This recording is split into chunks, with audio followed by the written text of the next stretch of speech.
महाराष्ट्र विधानसभा चुनाव को लेकर राज्य में सियासी घमासान छिड़ा हुआ है। महाराष्ट्र में विधानसभा की सभी 288 सीटों पर एक साथ 20 नवंबर को वोटिंग होगी, जबकि नतीजे 23 नवंबर को आएंगे। महाराष्ट्र में इस समय एकनाथ शिंदे के नेतृत्व वाली महायुति की सरकार है। इस महायुति में एकनाथ शिंदे की शिवसेना, अजित पवार की राष्ट्रवादी कांग्रेस पार्टी, एनसीपी और भारतीय जनता पार्टी भी शामिल है। महायुति की ओर से एक बार फिर पूर्ण बहुमत की जीत के साथ सरकार बनाने का दावा किया जा रहा है। हालांकि महायुति की राह इस बार आसान नहीं होने वाली है। दरअसल इसकी वजह राज्य की रिजर्व सीटें हैं।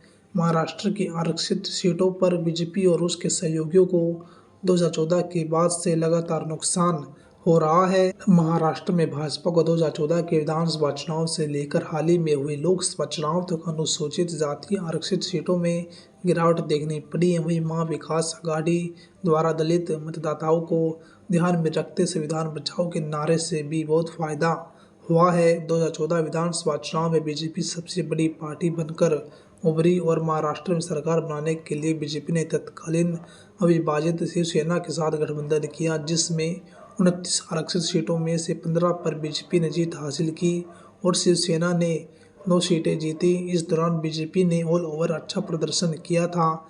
विधानसभा चुनाव से पहले भाजपा का शिवसेना के साथ गठबंधन नहीं था, जिसके चलते कई सीटों पर दोनों का आमना सामना हुआ और दोनों को नुकसान का सामना करना पड़ा। वहीं 2019 के लोकसभा चुनाव में भी बीजेपी और शिवसेना ने दो ऐसी सीटें अपने नाम की थी, जबकि इस साल की शुरुआत में भाजपा में शामिल हुई निर्दलीय नवनीत रवि राणा ने आखिरी आरक्षित सीट जीती। लेकिन 2019 के विधानसभा चुनाव में भाजपा और शिवसेना का प्रदर्शन खराब रहा।